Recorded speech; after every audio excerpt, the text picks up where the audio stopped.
Hey everybody, my name is Matt. I'm here at the Bucks 3D Expo with Riley from Filament Innovations. Riley, tell us what you got here. So here we have the Icarus, which is our smallest machine that we make. Currently on display we have filament 3D printing with a 2.5 millimeter nozzle, and our main clientele right now is prosthetics. So on display here we have a bunch of different types of prosthetics, ranging from PET G to our custom CPX material that we made with Mitsubishi. We have different types of TPU that was made on filament. We also have even a stretchier 40A TPU that we made on pellet that you can't make on filament.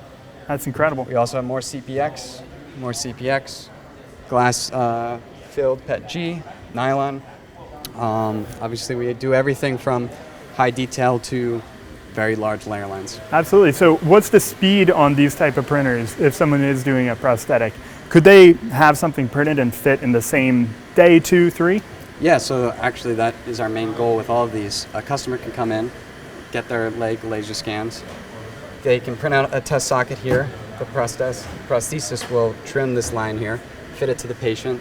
It's clear, they can see through it. And then the customer can go out for lunch, come back, and they'll have a custom socket that they can walk out on the same day. That's incredible. So something like this only takes 2 hours. This was actually already completed today. No way. It's, what is it, 1 o'clock? Yeah, that took like 2 hours. Wow, that's incredible. Awesome. Thank you so much for coming out to the Bucks Expo. Thanks for having me. Thanks.